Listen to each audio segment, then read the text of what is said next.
homosexuality between males and females, similarities and differences.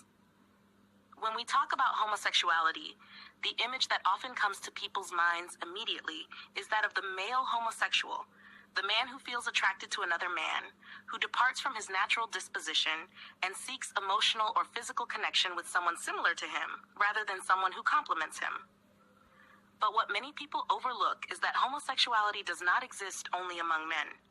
There is another, quieter, more hidden face of it, yet just as emotionally complex and deeply troubling: female homosexuality.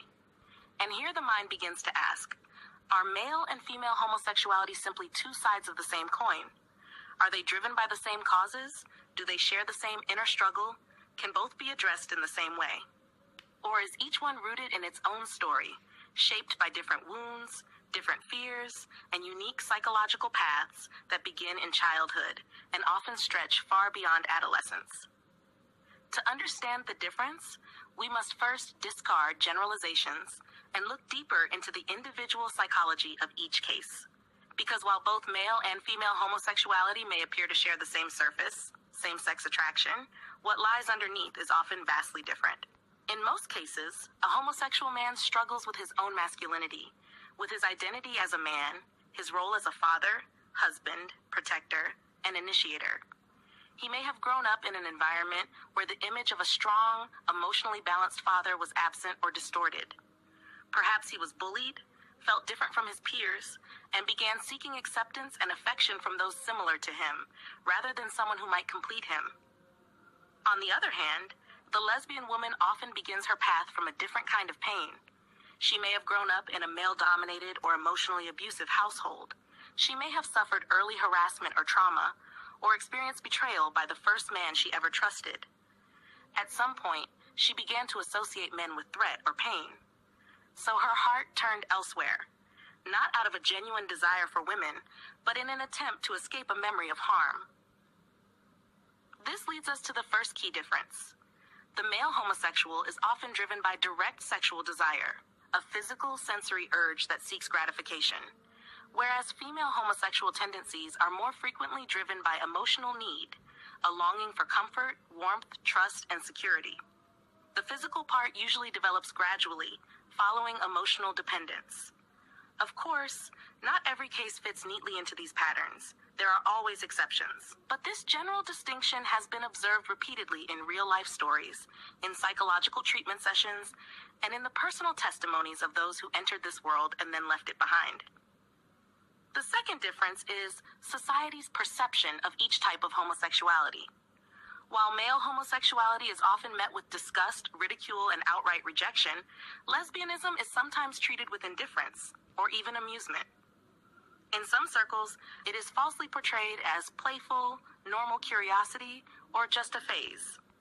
But this difference in social reaction is not a sign of truth. It is a sign of confusion. Deviation should not be judged by how society reacts, but by how much it distorts the soul and disrupts the natural balance. The third difference lies in the structure of the relationships themselves. Male homosexuals often reproduce one of two dynamics. Either they dominate and act in the masculine role, or they completely assume a feminine identity, emotionally and even physically. This internal division is reflected in their behavior, their appearance, and their worldview. In contrast, relationships between two women are usually built on emotional dependency, where one partner takes on a dominant, assertive role, while the other seeks comfort and emotional safety.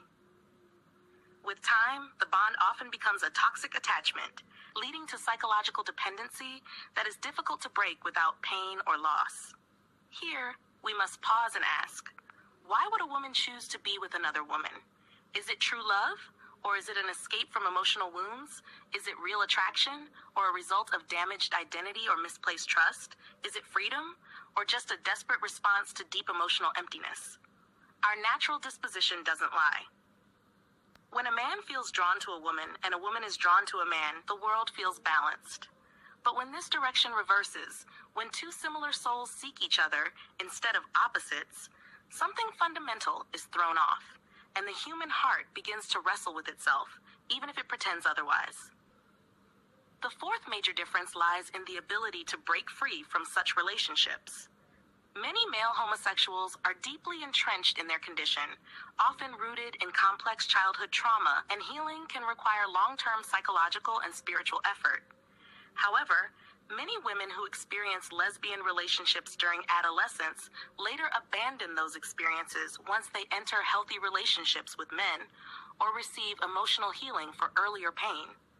But the real danger lies in continuing such relationships, and in those who promote them as natural or personal freedom, disguising a wound with the false glitter of liberation. True love is found only in the arms of nature. Love that builds, not one that destroys.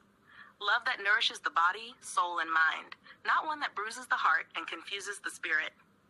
A fifth essential difference is how each reacts emotionally after the sexual experience.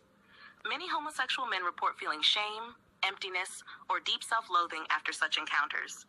Meanwhile, some women feel sorrow, guilt, or confusion, though they may not always connect these feelings to the act itself, but rather blame society or fear of judgment.